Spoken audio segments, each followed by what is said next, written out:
seems it's kind of become or is tradition that we sing Jai Radha Madhava. However, this isn't a regular Srimad Bhagavatam evening Bhagavad Gita class, so I'm just going to begin by offering pranam mantras to Prabhupada, and also because it took so long yesterday to complete. This is likely going to be much, much shorter. Let's see how it works. And there was no time for questions yesterday, but we can take questions from yesterday this morning. So I'm inviting you all to chant with me pranam mantras to Srila Prabhupada. Nama Om Vishnupadaya Krishna Prestaya Bhutale Shrimate Bhaktivedanta Swamin Iti Namine Namaste Saraswate Deve Gauravani Prachadine Nirvishesha Sunyavadi Paschatya Desatadine Jaya Sri Krishna Chaitanya Prabhu Nityananda Shri Advaita Gadadhar Shivasadi Gaura Bhaktavrinda Hare Krishna Krishna Krishna Hare Hare Hare Rama Rama Rama Hare Hare. Little different attendance than last night. Maybe people will come fashionably late because that's how people do things sometimes.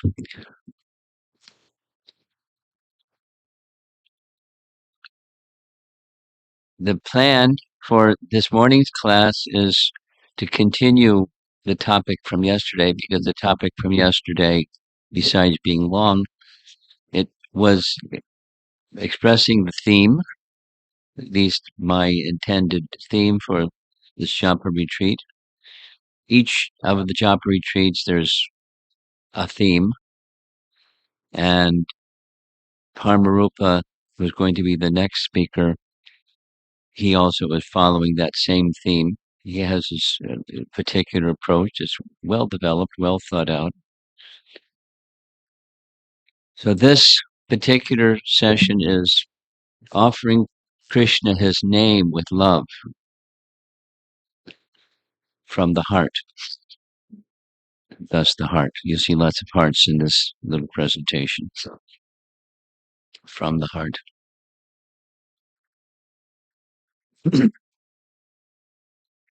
The Hare Krishna movement has been blessed with a number of wonderful, wonderful, wonderful kirtaniers all over the world. I just received a request for some little inspiration for the New Year's event that's being planned in Beijing. Two wonderful kirtan singers. There's wonderful kirtan performers all over the world. One of my favorites is Madhava Das. And there's several things about Madhava Das that I like. One is his voice is not the virtuoso voice that some devotees have, like Janavi and others have amazing voices. Like Jamuna, there were this recording that we hear every day in every temple in ISKCON when deity greeting comes. And she told me a story once. I didn't have much association with her, but she's an amazing person. So in the course of this one-to-one discussion, I asked her, what was it like in your being, in England and starting the Hare Krishna movement with the three couples, and then what was it like, your interaction with the Beatles, and particularly George Harrison. And then she told me a George Harrison story. She said he liked kirtan. So sometimes there was kirtan at the place where they were staying, and sometimes they had kirtan at Apple Records. But he liked kirtan. He liked Hare Krishna mantra. Music and kirtan. They fit. So hearing her voice, she's narrating this to me. Hearing her voice, George Harrison said, "Wow, you have such a wonderful voice. If you like, I can make you famous. I know how to do it." And she didn't say yes or no. She said, "Let me think about it." And then the next day, next time they were together, she said, "I don't want that lifestyle. I just want to sing Hare Krishna." Then he suggested, "All right, then let's make a record. Let's make a recording of your wonderful, wonderful voice so others can get the opportunity." And so they did that. The top of the charts, the top of the pops, they called it at the time. Hare Krishna on one side and the Radha Krishna album on the other side. So forget which of the songs that was on the other side. And that the Hare Krishna, the Radha Krishna Temple. That's what the group was known as, with all kinds of instrumentation. It's a nice story. So she had a virtuoso voice, like superlative.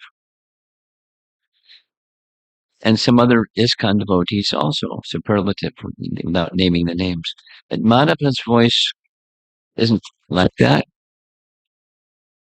At the same time, it's very powerful, and it's very powerful because of his liking, his taste, his love for chanting. And one of the things that, if you've heard some of his recordings, periodically, he starts very slowly, absorbing himself and the audience and the melody. Very simple melodies, very simple melodies. And then periodically he'll say, when it's their time for them to respond, from the heart. And he would say it from the heart enough times that it's like the audience is going to chant from their heart. So this is kirtan, but japa, because this is a japa retreat.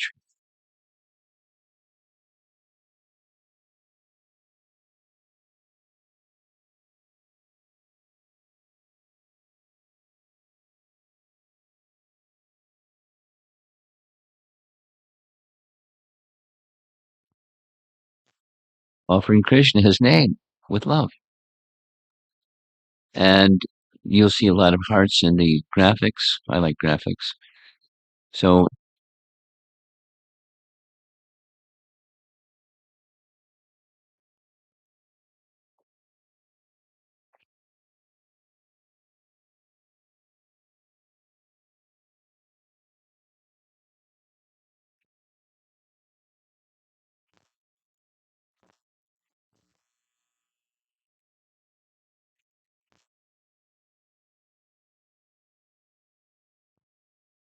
not it's not flattery, it's love.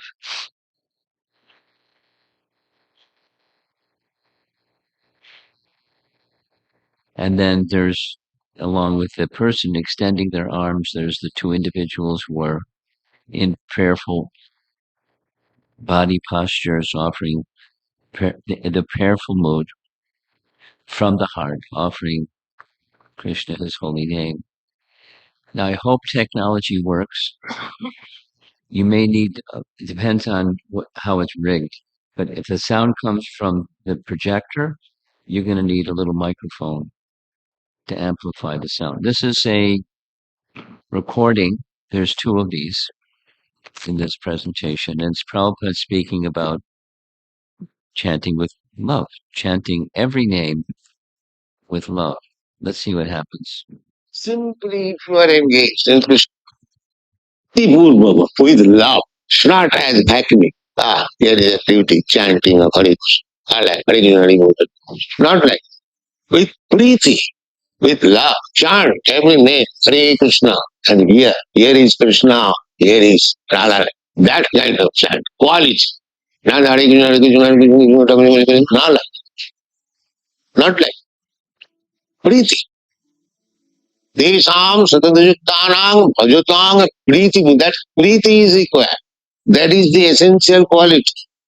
Patram puspam phalam toyam jomi bhaktya prajachati. Real thing is bhakti. Krishna is not hungry that he will give him some good food and he will eat it. Never mind in which way you can get.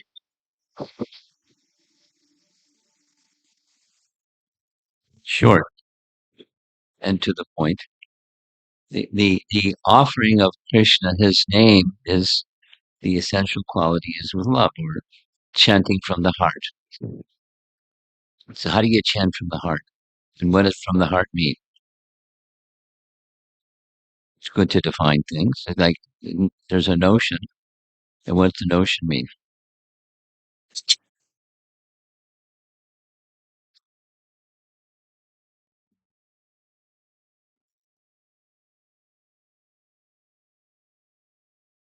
This is an image. There's a tightrope walker, and on one side, to keep his balance, he's got a heart and he's got a head or a brain.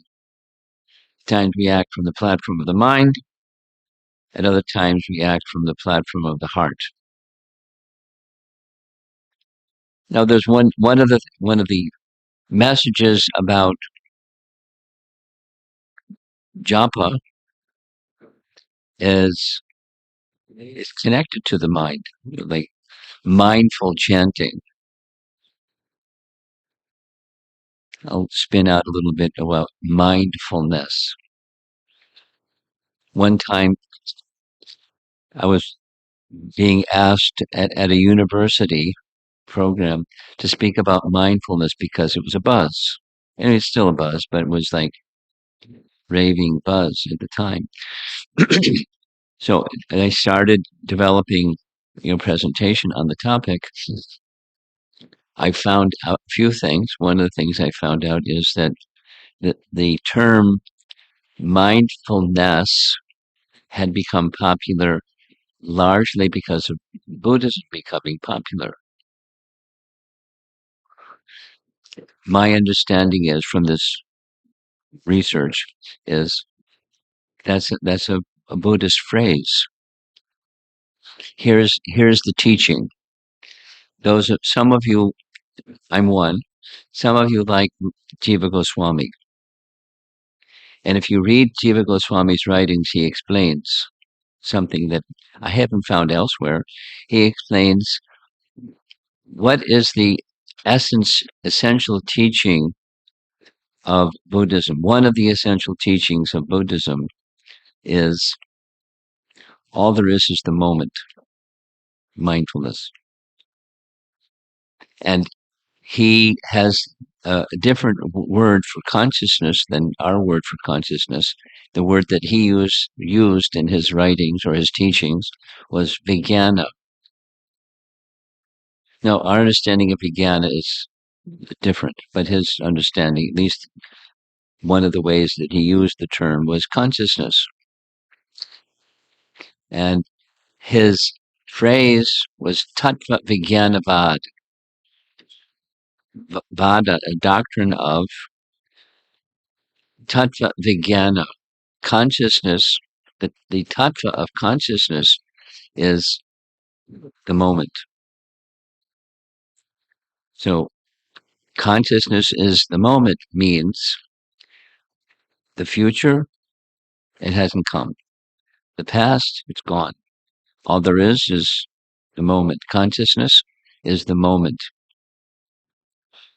So be in the moment or mindfulness, be in the moment, be in the moment, be in the moment.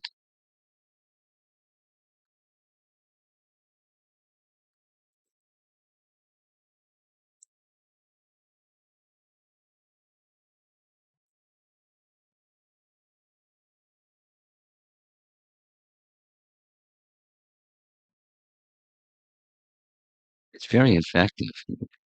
You have to stop when they're opening the curtain. Pay attention to the deities. So what's the goal? Be in the moment. Be in the moment. When you become really good at being in the moment, guess what? You go beyond the moment. And what's beyond the moment?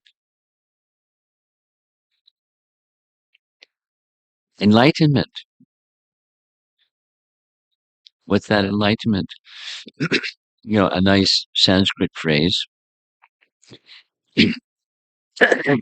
Beyond the moment is the cessation of material existence. Because material existence, consciousness and material existence is the moment.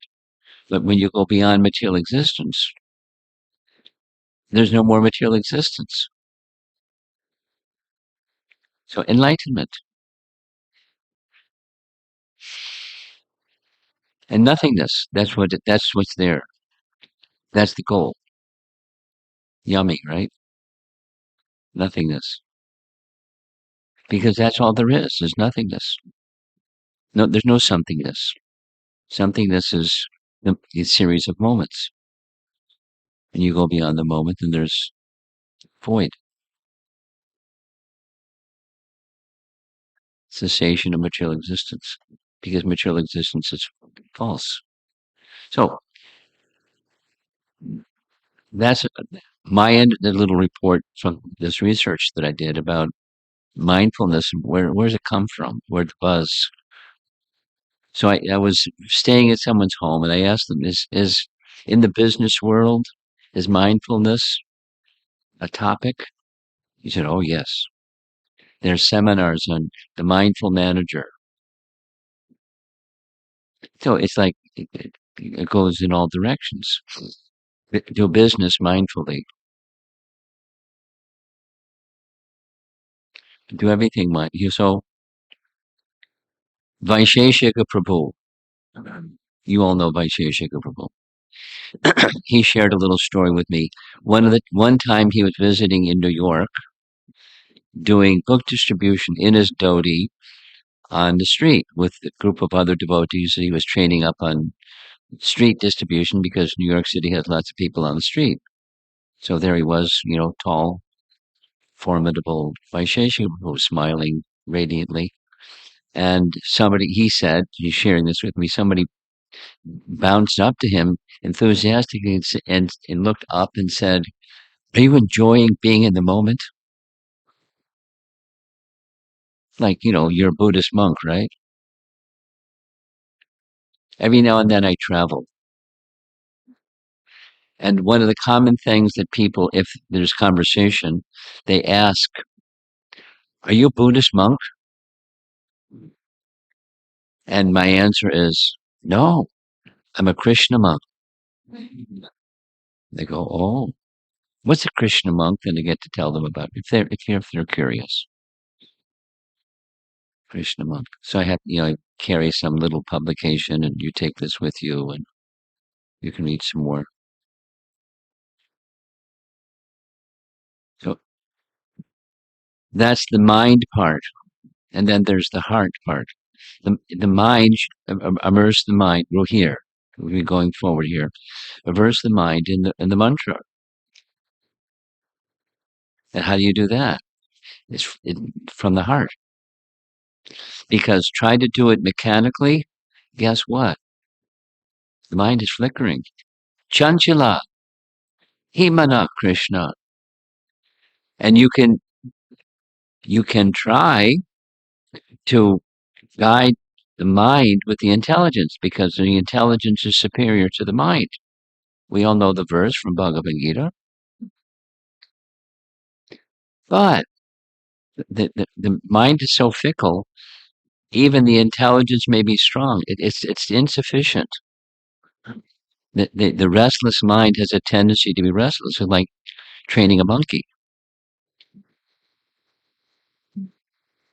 The monkey might maybe, behave nicely for a few moments.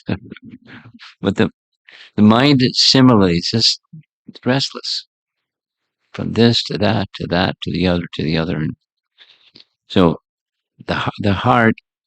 So then comes what's the heart? How do you chant from the heart? Or you join Madhava's kirtan, you find out what it means by doing it with him and the whole audience, and you get carried by association. You get carried to that place where you're chanting from the heart.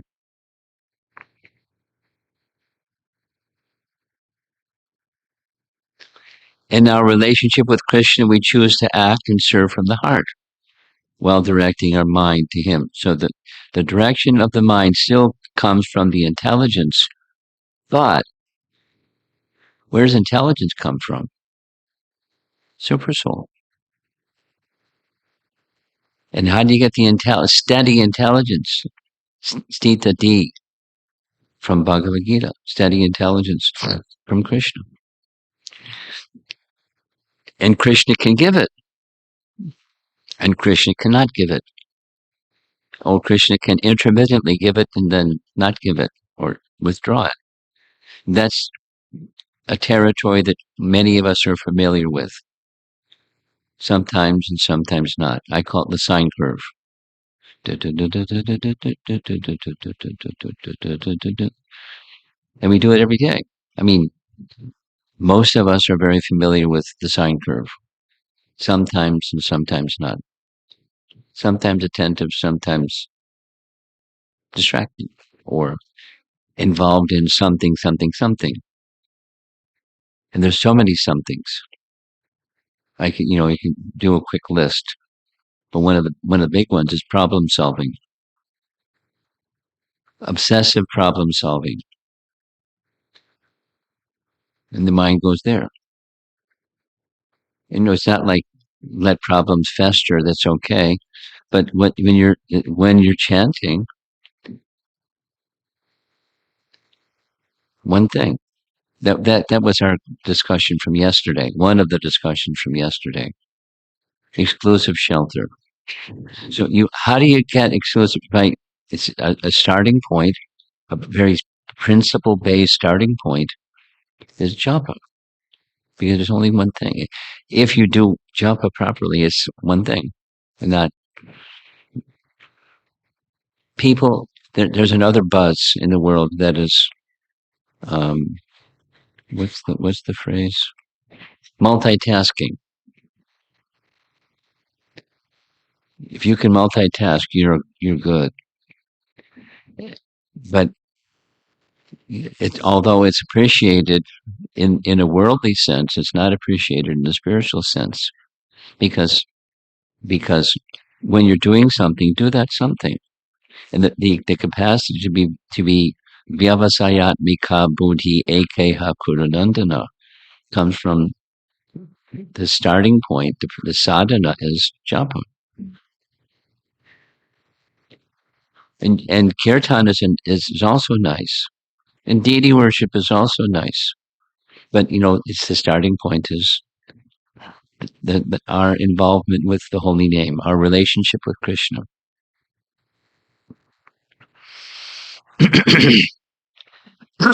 And this is a little message about the sine curve phenomena. It's something that doesn't come quickly. This is a message from yesterday also. Something that's valuable, it doesn't come. This is the patience message. It takes time. How long does it take to make a diamond?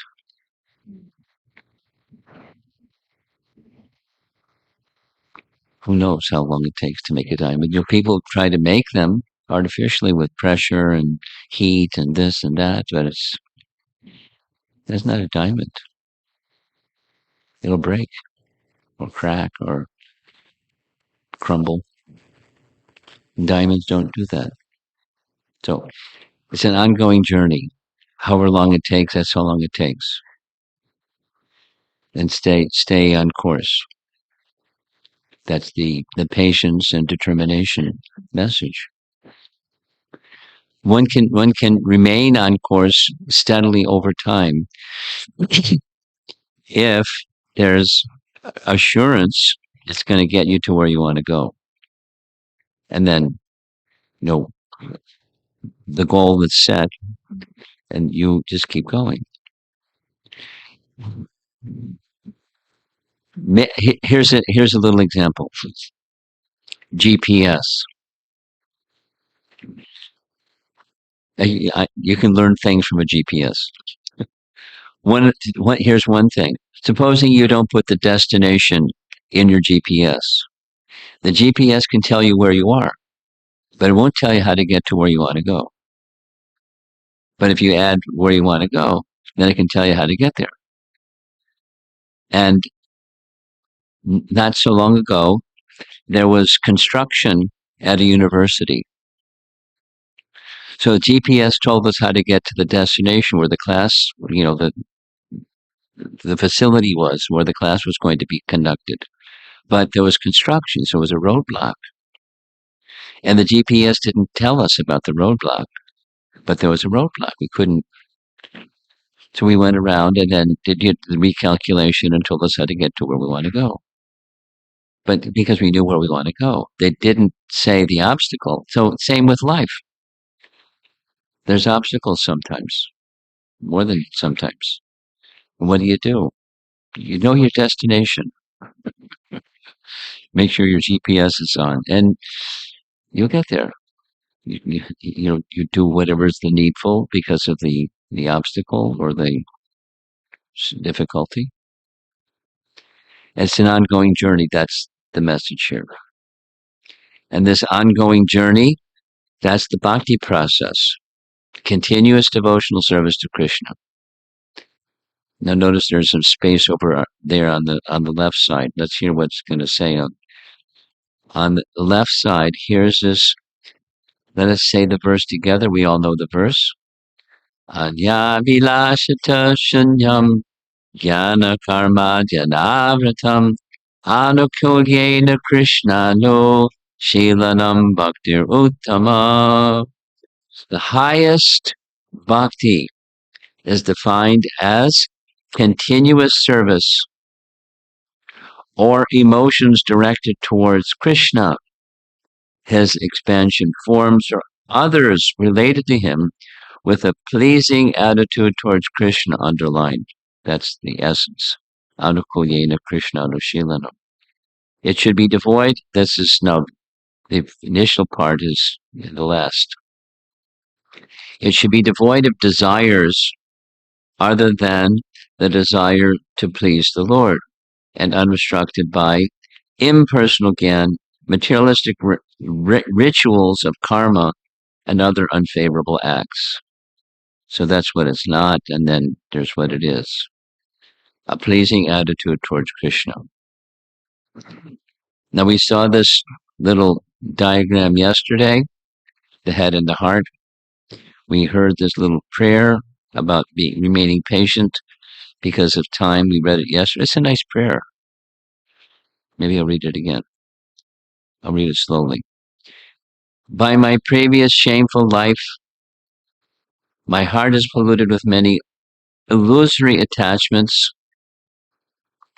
Personally, I have no power to stop them. This is calling upon the holy name. The prayer is to the holy name. Only you, Harinam Prabhu, within my heart, can remove such inauspicious contamination. But whether you remove such attachments immediately, or let me go on being afflicted by them, I will never give up my devotional service to you, even if you place millions of obstacles on my path. And even if, because of my offenses, I go to hell, I will never for a moment stop serving you. I am not interested in mental speculation and fruitive activities. This is the bhakti definition expanded. Even if Lord Brahma personally comes before me, offering such encouragements and engagements, I will not be even slightly interested. Although I'm attached to material things, I can see very clearly that they lead to no good. because they simply give me trouble and disturb my devotional service to you. Therefore, I sincerely repent my foolish attachments to so many material things and impatiently awaiting your mercy. See the connection from yesterday. It's the same prayer, but all these three elements with Sahan, this Shayat Daryat are embedded. That's the connection from yesterday. To chant or to serve from the heart, we need to align our consciousness with the heart of bhakti. So here's the heart definition. What's the heart? Check it out. There's a whole bunch of hearts. What's at the heart of bhakti? I like this presentation. It helps me. On the outer heart, there's the 9 processes of bhakti. That's what you do. And then inside that is Krishna is the object of those 9 processes of bhakti. But then what's at the heart? That's anukulyena, and the intention to please Krishna. And then notice there's super soul down at the bottom. Krishna is to be pleased. And if we chant from the heart, then guess what? That tendency, you do that every day, it becomes part of your life. And then what you do the rest of the day, besides when you have your hand in your bead bag and you're trying with intent, with sankalpa, to fix your attention on the holy name alone, that becomes how you do your service. Then you start doing some service. And you do this and you do that and the other thing. But if that consciousness is awakened, it spills over, it permeates. Consciousness expands into life. Awakened. That's therefore the chanting of the holy name. Hare Nama, Hare Nama, Hare Nama, Eva Kevalam. What's at the heart of carefully chanting bhakti? What's the key? Is Krishna is to be pleased. Saying it again. That's at the heart. Once we reawaken our inherent intention to please Krishna, we can carry out our actions from the platform of the heart. That is your service throughout the day and throughout your life. The primary action necessary to become closer to Krishna, chant the holy name. That's our teaching. That's our sadhana. In our loving relationship with Krishna, we strive to carry out our actions from a place of love, not merely on a basis of duty, like what Prabhupada's little recording was saying, or what we touched on yesterday. Chant as a matter of duty. That was this little extra. Why do I chant? Why anything? And that's going to be the afternoon class. Is why. It's a big question. It's an important question. Why?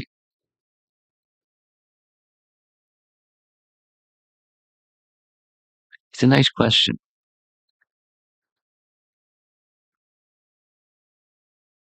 A little sharing. This is the month of December. In the month of October, I was with a group of devotees. We went to Sri Lanka. And the first part of that visit was October 1 to 7, because October 1 to 7 is the China national holiday. We have our national holiday. They have their national holiday. When Mao took over and communism was the thing. So they celebrate. Mao took over. National holiday. And the workaholic nation, they don't work for 7 days. At least many people don't work. So we have a nice, good opportunity to come together and have a little festival. So we had the festival in Sri Lanka because tension between China and India, they weren't issuing visas. So the Chinese devotees couldn't come to India for some period of time. That may have changed. It may not have changed. Let's see. There was talk. Let's see what happens. So we're in Sri Lanka, October 1 to 7. And like 6 times, maybe 7 times, I asked them, why are you here? Purposefully.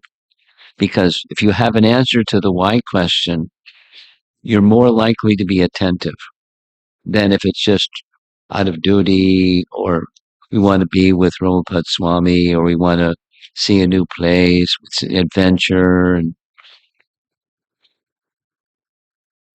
why?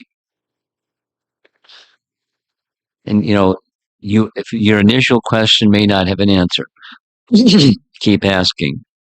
Your initial answer may need to be refined. Keep asking. Same. Why are we here? Well, it's easy. Check the box. And then go beyond the check the box. And why? What's really important to us? That's the why question. So we're going to be dealing with that in the afternoon session. But beyond duty, certainly beyond duty.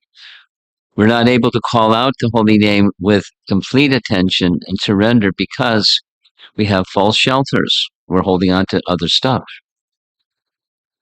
Lots of other stuff. Some of the other stuff, it was really easy to give up. Gone.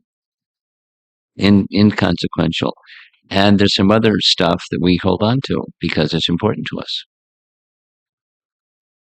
And, for different persons, it's different. Maybe for one person, it's different at different times. But exclusive shelter, anukulyena Krishna anushilanam, without other shelters.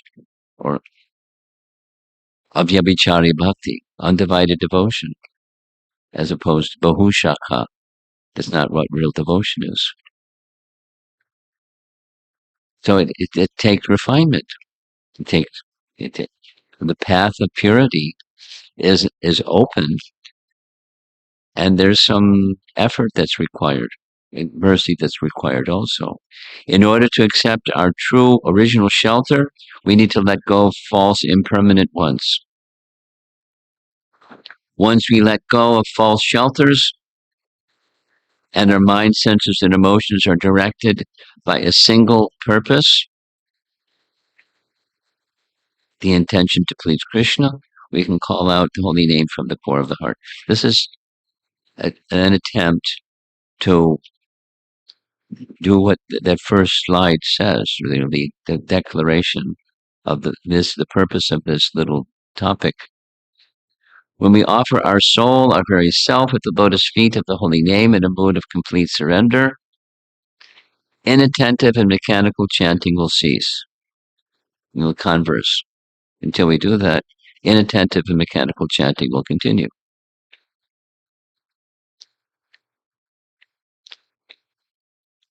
Acting from the heart means acting from a place of who we are. Just this morning I was listening to Prabhupada. So many times we've heard it. But, real knowledge is to know who you are. And if you don't know who you are, it's ignorance.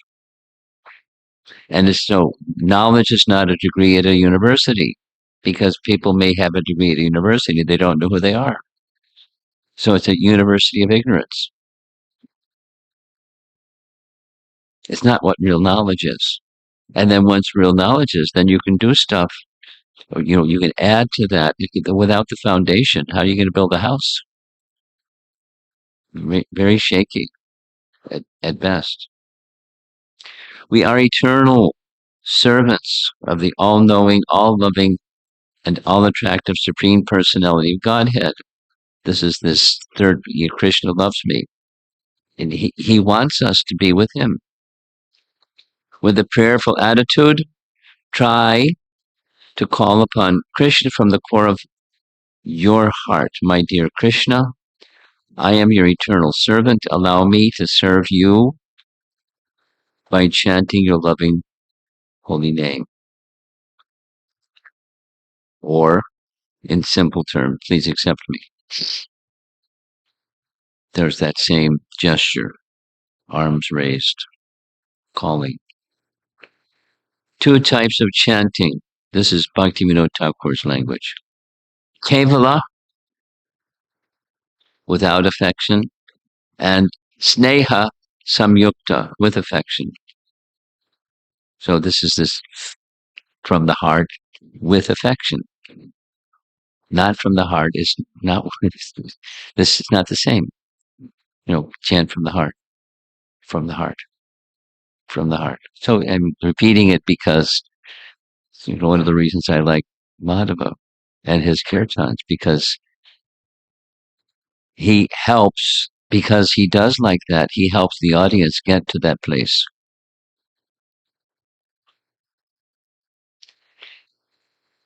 In ISKCON somewhere, there's a teenager, and he really liked kirtan. Surprise, right? And not so long ago, he sent me a recording from Radhadesh Mellows of Madhava leading kirtan in Radhadesh, and I really like it. I've listened to it 20 times. Just recently, he sent me another one. He said, "Check this one out. It's a really nice kirtan." And I'm sure I will listen to it many times. And there's something that happens when and this is what we're hoping will happen here. There are persons here that want to move to that standard of chanting. Maybe some of you are already there, and maybe some of you are getting there, and some of you are looking at those that are getting there. But here we are. And so it's an opportunity in association to move in that direction. Now, Bhaktivinoda Thakur likes Sanskrit terms. Some of us also like Sanskrit terms. This Sneha Samyukta is not a common phrase, but he liked it. And another one he likes is Vachaka. Here is a nice graphic with hearts. By cultivating our connection with Sri Krishna in his Vachaka form, that means the form of sound,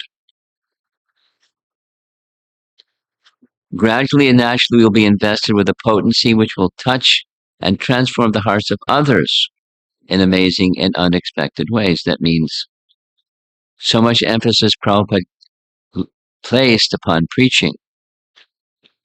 Then the best preacher is one who has Krishna within and bhakti, and they can give bhakti because it's rich and strong. But how does that bhakti best revived? By associating with Krishna's Vachika form. So here's the same message, second time, different graphic. By cultivating our connection with Sri Krishna in his Vachika form, gradually and naturally, we will be invested with a potency which will touch and transform the hearts of others in amazing and unexpected ways.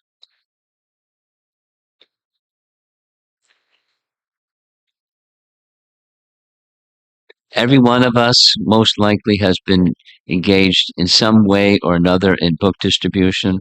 And one of the wonderful things about book distribution is you never know who receives that book. You never know. And when you find out later how it touched and transformed somebody, wow. I'm going to tell a little story. For many, many, many, many years, that was a lot of manys, I was engaged in book distribution at universities. One of the universities we visited was Princeton University. You never know. So one of the persons that received a book at Princeton University was Bhakti Tirtha Swami. And I found out later from him. And I don't know if I was the one, it was the party that I was with, because we went to Princeton University from time to time and distributed books. He got a book.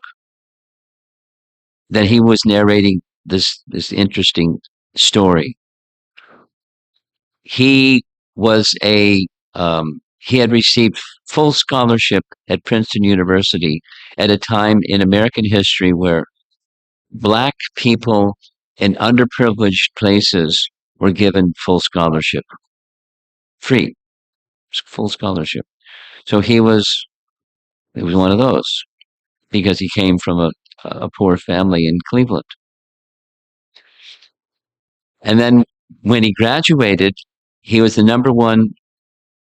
There's what's the term? The valedictorian of his class, and he was the president of his class.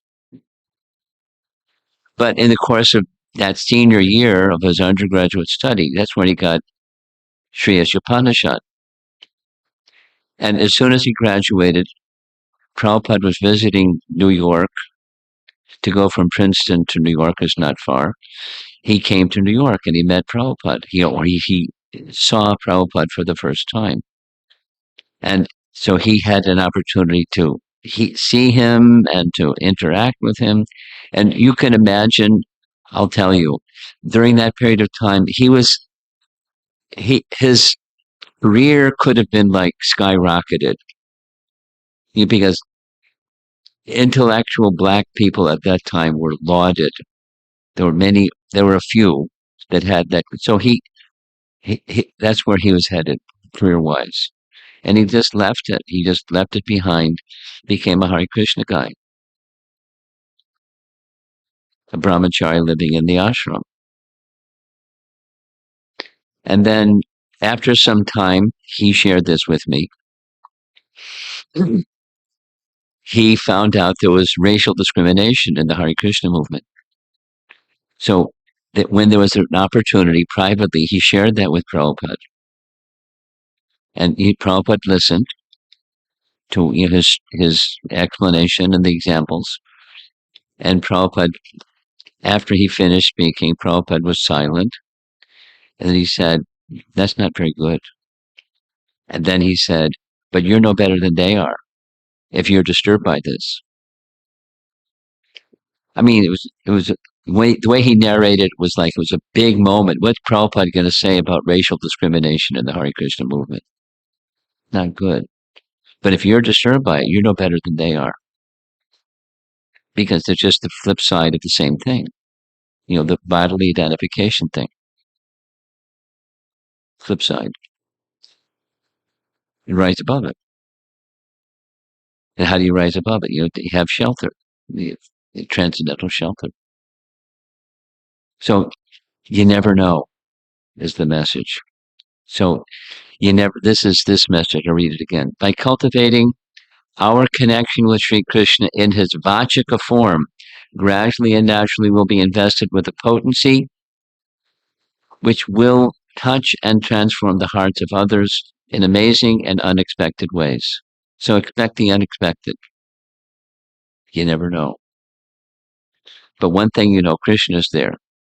And especially if you chant from the heart, then it's a matter of realization. The experience, directly experience. Like Prabhupada's example of eating. When you've been fasting, and then you break the fast, it's very predictable what's going to happen. Your hunger subsides, strength comes back to the body, and you feel satisfied to the point where you say, "I've had enough, thank you." So it's predictable. So this is also predictable. It's completely in another realm. It's in Krishna's hand. The spiritual potency is different than the material potency. Unpredictable, but predictable. The mercy part is predictable. And how that will come, who knows? But we engage because we want that relationship. And we have at least some sense. And the purpose of a Japa retreat, purpose of what we're doing is to experience that once again in revived form and carry us further. and our relationship with the holy name. And one who has that,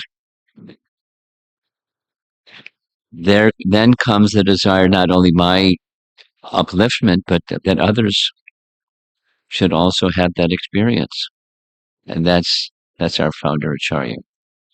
Sarve Sukhino Bhavantu. Here's one more of these. We'll have the microphone over by your speaker. Bhaktidas Babaji. This is a narration about him. As you see, he's a Babaji. And, Bhakti Siddhanta didn't speak well about Babajis because there are many imitations, but this particular devotee is not an imitation. Here's the recording.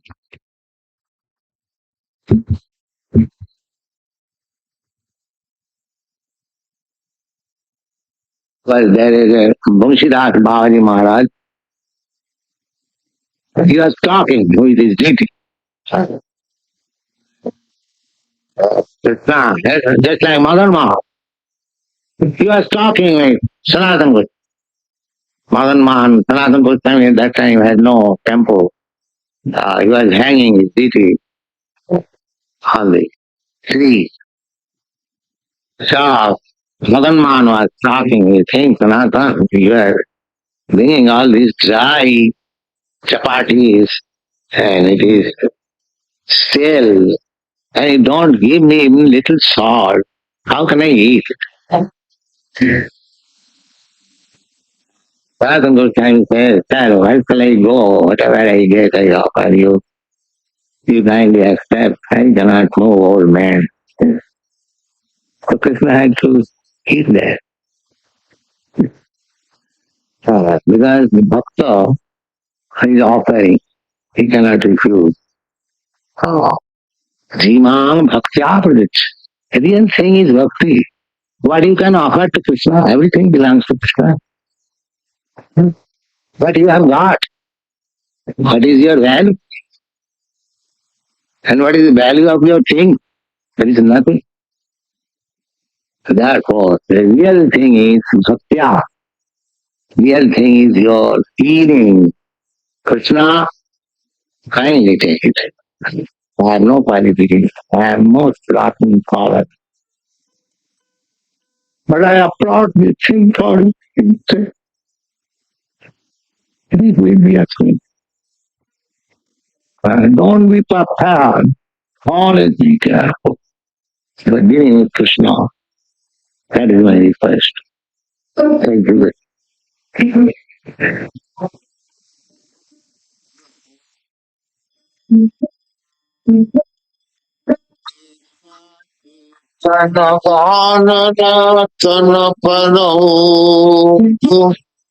Premamritam manidhi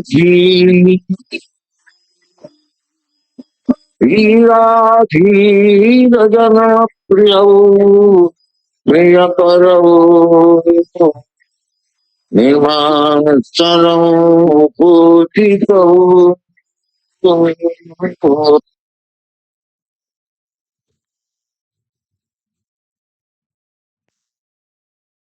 Okay.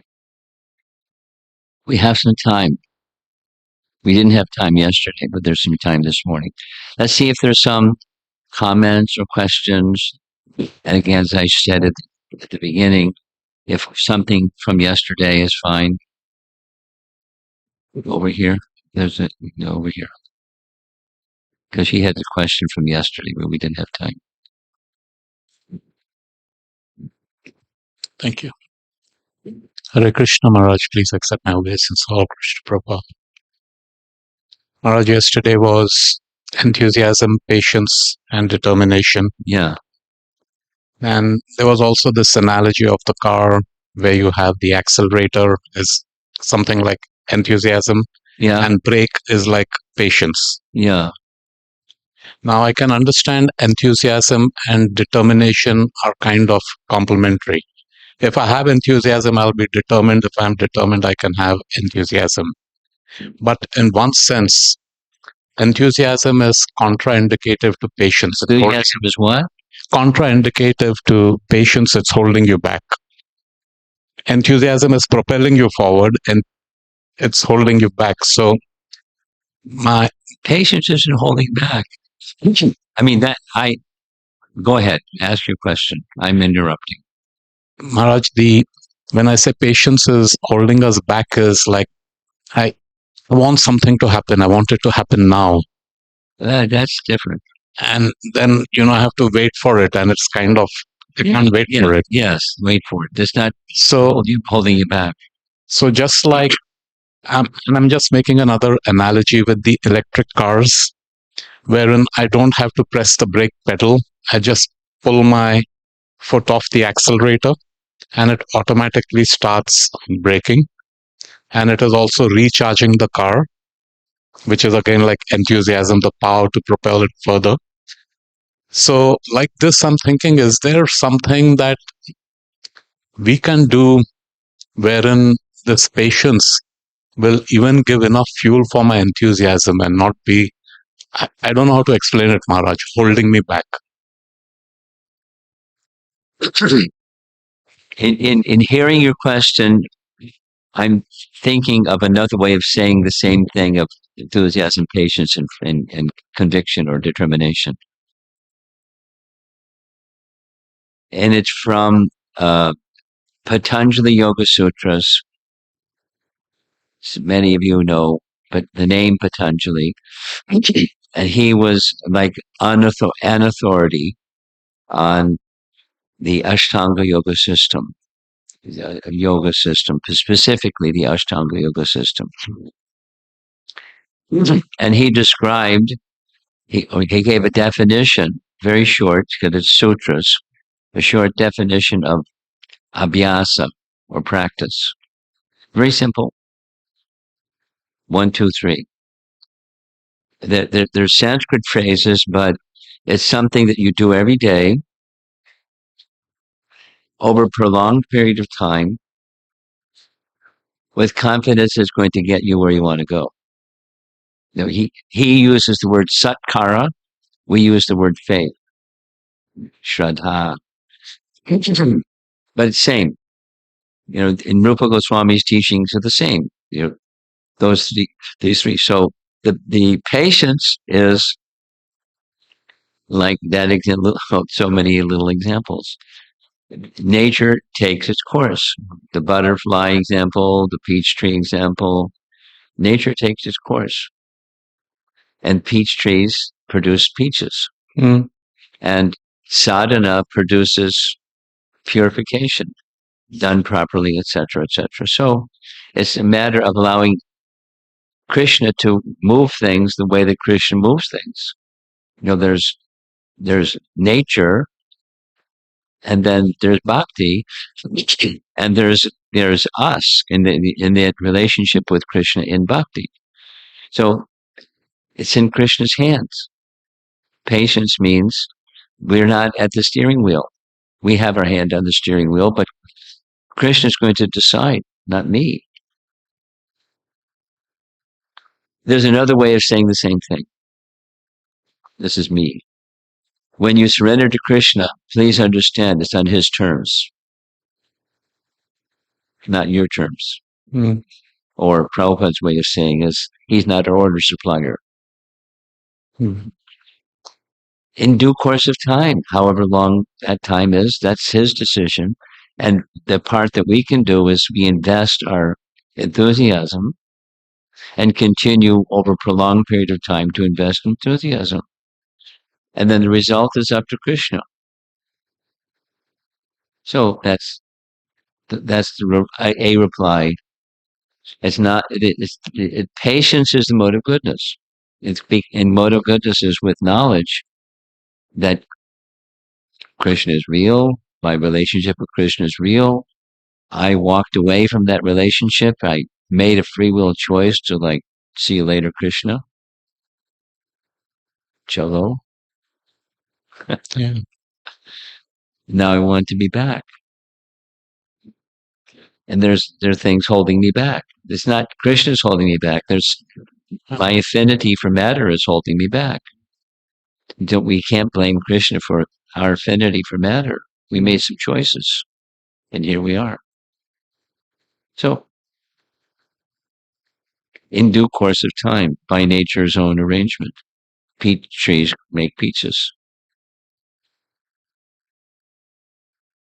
However long. Maybe one tree more quickly, another tree less quickly. You can't hurry. That's the principle. That's the patience over a prolonged period of time. Dirgha kala is Patanjali's phrase. Dirgha kala,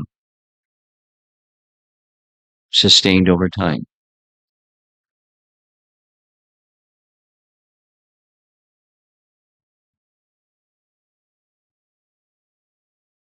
Next, Thank you, Maharaj. If I may have probably have a few. Go ahead. So the second question, Maharaj, is you had shown the slide, like Narad Muni had a glimpse of Krishna. Mm. And then after that, there were the group discussions. What would you do? And now, having been in Hare Krishna for a while, we hear things, we get some knowledge. And when I saw that, I said, wow, Vipralamba Bhava, it's better than in-person association. And I feel at times this knowledge becomes a burden, Maharaj, because it's a knee-jerk reaction. Because it's a what? Knee-jerk? Knowledge becomes a burden because when it doesn't let you really contemplate on what the subject is, and there are ready answers, like buttons are pushed here and there. So Narad Muni example, and my mind went immediately to Vipralamba Bhava. I didn't even think like if I get the opportunity to see Krishna face to face, what would I do? So I said Vipralamba Bhava. Okay. And I did not even spend a fraction of a second to actually reflect.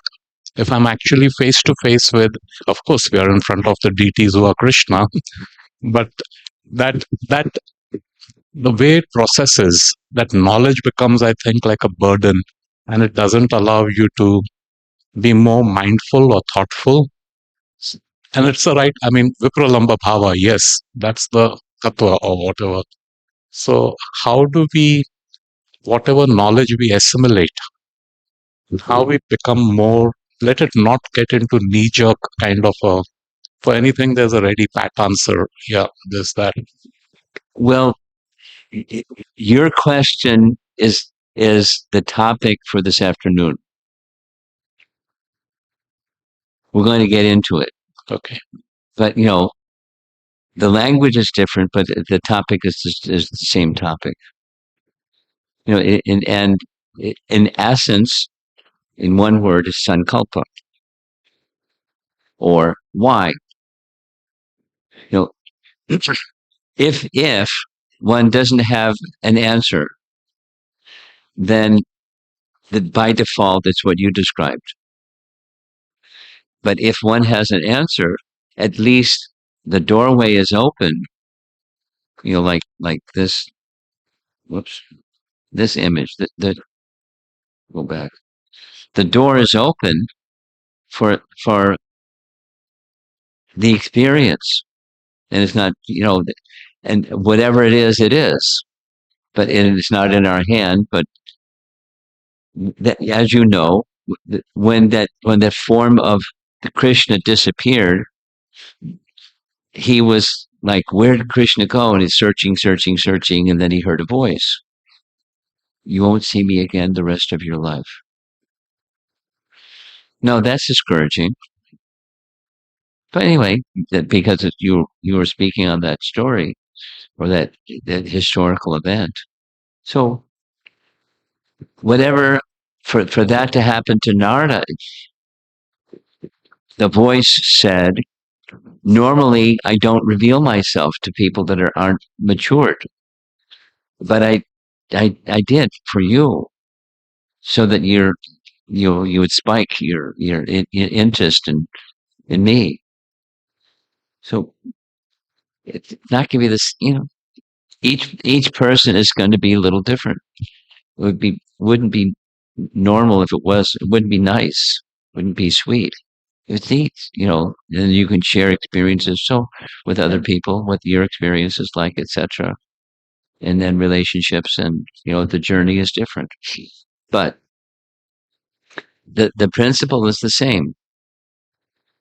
Now, step behind it, the how to thing, how to go beyond the complication, and the frustration, and the expectation that doesn't happen, and notional but not emotional, and all of that.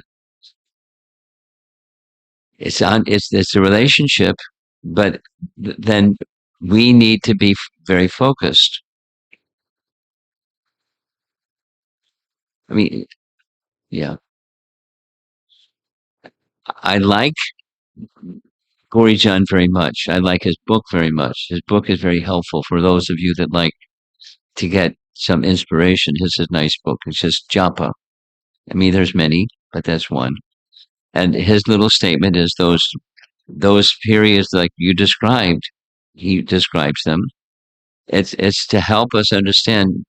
Without the holy name, I don't have a place of shelter, and that's the solution. But supposing we don't reach that solution because we haven't asked the question, we still need the dry spell some more to get a boot in the seat of the pants so we can ask the right question. I don't want to just be a mindless performer with knowledge that there's no realization. I want the experience. So that's the topic this afternoon. Yes, all right. And I'll prepare you all. Bring some paper, or at least bring your phone, and then we're going to take a little time and ask each person to write a sankalpa. What's your intention tomorrow, the 64 round day? What's your intent? Why are you here? What would you hope to accomplish by being here and chanting 64 rounds together with other devotees?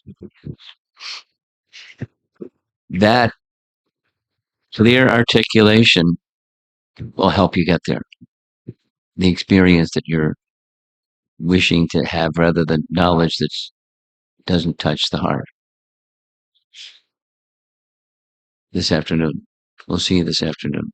And everybody. You have another one. Thank You you. had a third one. No, Maharaj. Thank you so much. Okay. Thank you. Okay.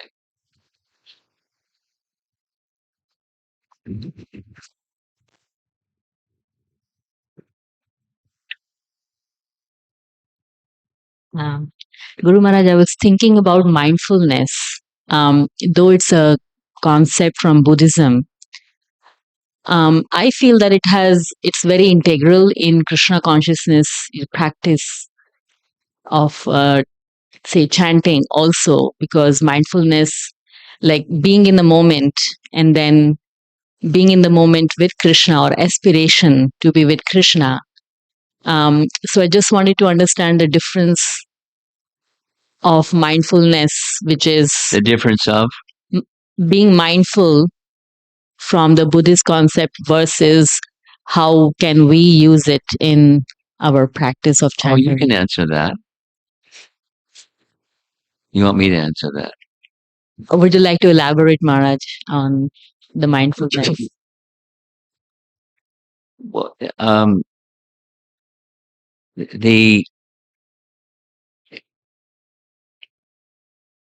in the afternoon class, we're going to touch on your question as with his question. But the mindfulness of what and why? And, one of the passages we're going to hear this afternoon is, if you just ask the what without asking first the why question, you can get a what answer, and then it fizzles or fades over time.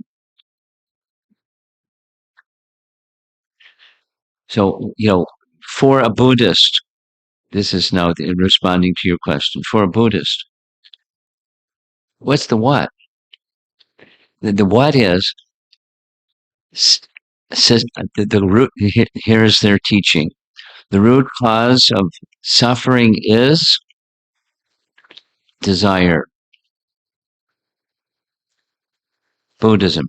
The root cause of suffering is desire. The way to become free from desire, because it's the root cause of suffering, mindfulness. And then you go the rest of the way.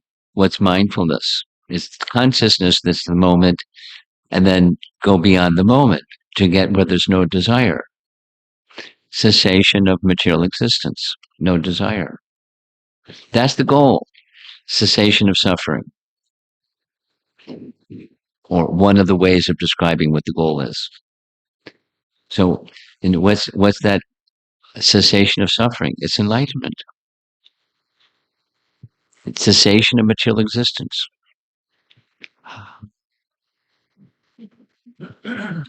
Prabhupada's explanation.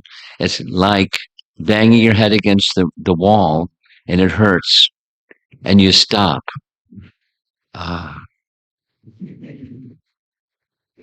Cessation of material existence.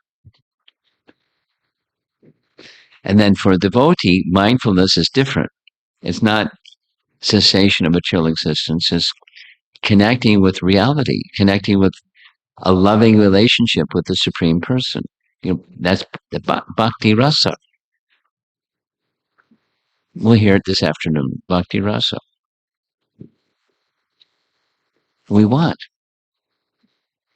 And what's bhakti rasa? It's a relationship, a loving exchange of rasa between us and the source of all rasa, rasa vaisaha, the Supreme.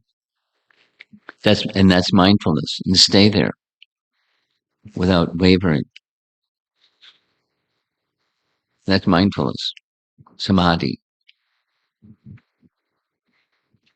but not just nothingness,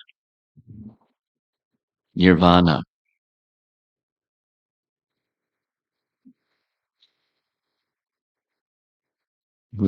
That's not what we want. Mindfulness is that loving, an endless loving exchange with Krishna, with a full variety, and full emotion and fullness, not emptiness. That's the mindfulness distinction. You want to say something more? Yes, Guru Maharaj. So Maharaj, on this journey of Krishna consciousness, I just find it very paradoxical that be in the moment, and aspire to connect with Krishna.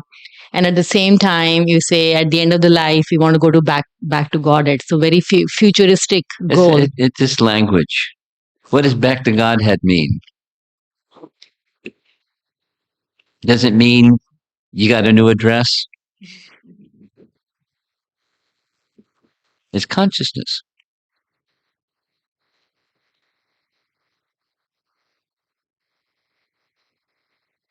Back to Godhead. That's back to Godhead. Can we be back to Godhead in this world? Yes, definitely. Are there examples? Yes, definitely.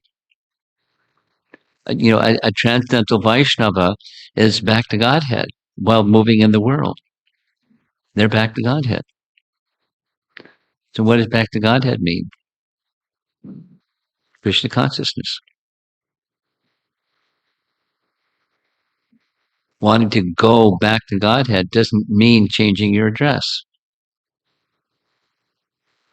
If Krishna is so, this question that was being asked before. If Krishna so desires, he can put me on a vimana and take me to Vaikuntha, to Goloka, or whatever he wants to do. And that's back to Godhead, without condition. And other than that, then it's, I'm still, it's my interest that's at the center, not his interest. And he can, like Mahaprabhu, you can do with me whatever you like. Now that's high, but that's pure.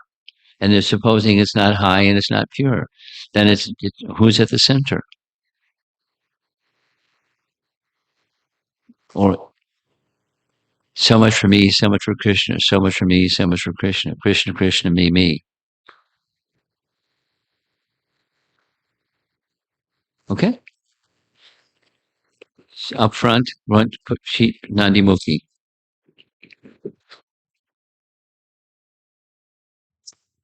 And this is going to be a last question because of time. Hare Krishna, Guru Maharaj. I always believe what you have to say after chanting for more than 5 decades on chanting itself must be extremely valuable and from the heart also. I just want to share a reflection on what I heard. Could you turn that speaker so it's facing me? Because now I'm remembering what it's like to be in central New Jersey temple and hearing.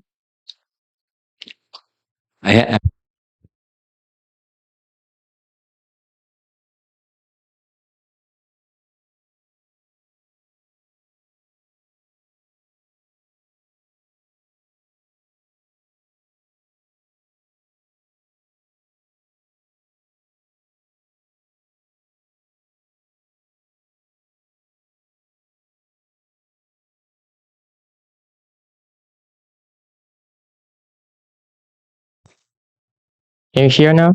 No.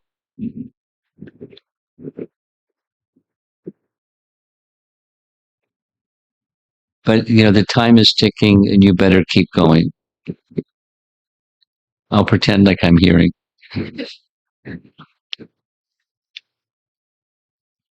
It's better. Go ahead. Okay. Just pretending. Yes. Yesterday, I think I feel the title in the lecture today, With Love from the Heart, is almost a synonym of bhakti. Yeah. In the sense that bhakti is pretty much about serving with love and from the heart. Yes. And I remember yesterday we talked about the tree of bhakti, and beneath the ground is a roots, elaborate system of root, and one of the structure that stay with the tree is this structure of enthusiasm, patience, and yes, determination. Yep. And the driving component in that structure is enthusiasm. Yes. And the essence of enthusiasm is the intelligence. Yes. To discern the goal and also stay focused in the endeavor. Yeah, and with love. In Krishna consciousness, that was the last phrase. In Krishna consciousness. In Krishna. That's bhakti, with love. Yeah.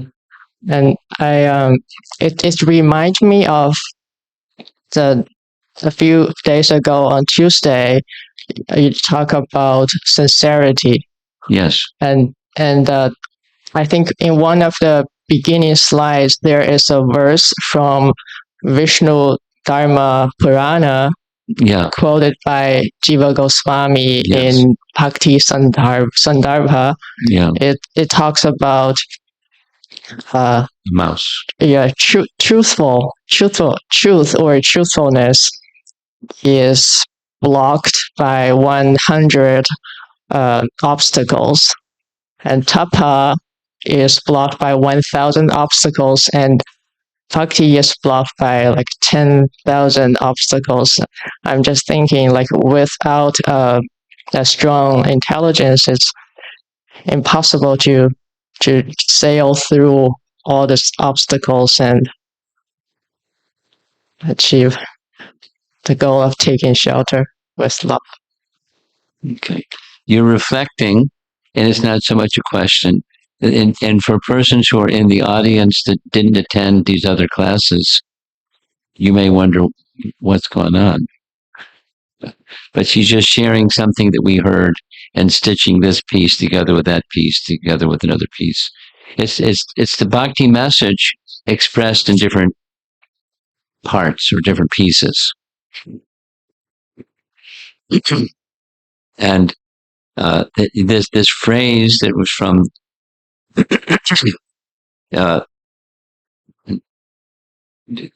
different obstacles that block knowledge, and different obstacles that block tapa, and different obstacles that block bhakti. The final one in blocking bhakti is without sincerity. So, and with sincerity, super soul is connected. And then when super soul is connected, then intelligence comes, because he gives to idami buddhi yogam tam yena mamopiyanti te.